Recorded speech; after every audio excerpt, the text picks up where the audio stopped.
Medak parliament లో ఎట్లా ఉంది పరిస్థితి? ఎవరు గెలిచే అవకాశం కనిపిస్తుంది? రఘునందన్ రావు.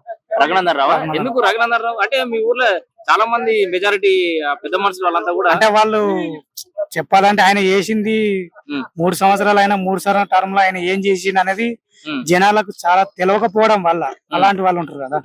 వాళ్ళకి మా నాన్న వాళ్ళు ఉన్నాడు. నాకు ఆయన ఏం చేసిండు నాకు తెలుసు. ఎన్ఆర్ఐ జీజీఎస్ పేమెంట్ లా అంటే అమౌంట్ ఉపాధి హామీ అది ఇచ్చేది మోడీ వాళ్ళకి తెలియదు కదా. ఇన్ని రోజులు రాష్ట్ర ప్రభుత్వం పాలించింది కాబట్టి ఆయనకు ఒక్కటే గుర్తు ఇప్పుడు గుడ్డిగా నమ్ముతుంది కేసీఆర్ అని. మరి అంటే క్షేత్రస్థాయిలో ఇట్లాంటి వాళ్ళ దగ్గరికి మీలాంటి వాళ్ళు తీసుకెళ్లే ప్రయత్నం ఏమైనా చేస్తున్నాం. మేము ఆల్రెడీ చేస్తున్నాం. కొంతమంది అవగాహన మోటివేషన్ చేస్తున్నాం. ఇప్పుడు ఒక 100% లా ఇప్పుడు 70% మోటివేషన్ అయ్యారు పబ్లిక్. అంటే 80+ ఓల్డ్ ఉన్న వాళ్ళు ఇప్పుడు కూడా ఒక పెద్ద మనిషి మోడీకి అయితే ఏమైనా కొందరు అట్లుంటారు. ఇప్పుడు వాళ్ళు మోడీకి ఎత్తారంటే వాళ్ళు పుట్టినప్పుడు వాళ్ళకు కేసీఆర్ అనేది వాళ్ళకు అన్ని ఇచ్చినట్టుగా వాళ్ళు ఫీల్ అవుతారు. కానీ సరే ఆయన అన్నట్టు ఆయన ఉద్దేశం ఆయనది కాకపోతే కానీ ఇప్పుడు ఆయన ప్రకారం చూస్తే మరి మళ్ళీ ఒకసారి అధికారంలోకి వచ్చేది ఉండే కదా బీఆర్ఎస్ పార్టీ. అక్కడ పొరపాటు జరిగిపోయింది కాబట్టి ప్రజలు తిరస్కరించారు పార్టీ అని.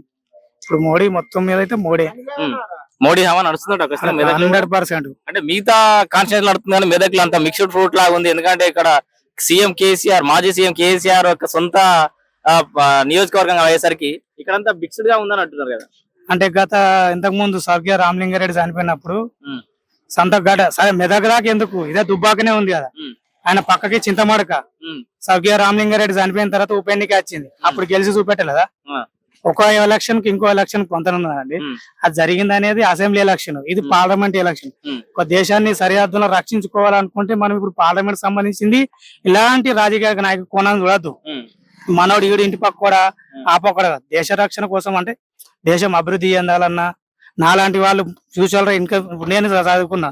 నా చదువుకు అప్పటి కేసీఆర్ తెలంగాణ కొట్లాడిండు తెచ్చిండు సంతోషమే. చేద్దామంటే ముడి కింద ఏజ్ నిండిపోయింది.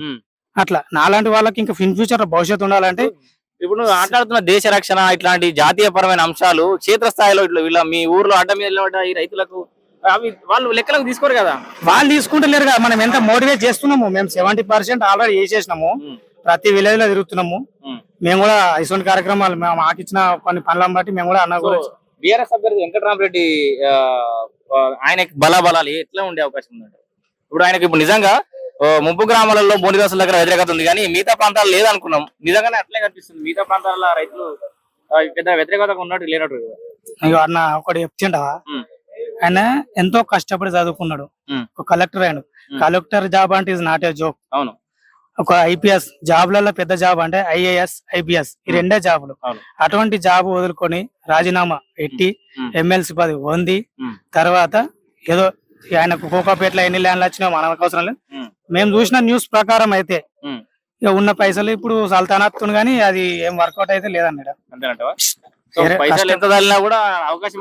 Already Raghunandan Rao last assembly election లో దెబ్బతిన్నాడు. ఇప్పుడు పబ్లిక్ లో అవగాహన వెలిగింది. ఎందుకంటే అప్పుడు అరే మంచి మనిషిని మనం పొడగొట్టుకున్నాము అని ఇప్పుడు దుబ్బాక ప్రజలు వెతుకుతురు రఘునందన్ రావు గురించి. కానీ ఇప్పుడు ఆయన ఏడ దొరుకుతారు? దొరకడిగా. ఇక్కడ దుబ్బాకలో రఘునందన్ రావు ఓడిపోయాడు. ఆయన కావాలని కోరుకుంటారు. నువ్వేంటారు? రాష్ట్రంలో కేసీఆర్ ఓడిపోయాడు కాబట్టి కేసీఆర్ ఎవరి అభిప్రాయాలు వాళ్ళే ఉంటాయి అన్న. ఇప్పుడు నా అభిప్రాయం నేను చెప్పిన, ఆ తాత అభిప్రాయం ఆయన. ఇప్పుడు ఎవరి అభిప్రాయాలకు ఒక అభిప్రాయం కొంత ఉండదు. అట్లా కాంగ్రెస్ అది లేని గడుపు అని చెప్పి అది అధికారంలో రావచ్చు కానీ పార్లమెంట్ సెషన్ లో అయితే లేదు. అది ఆయన కూడా మెదక్ పార్లమెంట్ సంబంధించిన వ్యక్తి కదా. ఆయన కూడా స్థానికుడే కాబట్టి నీలమ్మదా నీలమ్మదు లేలే ఆయన కులాపరంగా చేసిరు కానీ అది కాదు.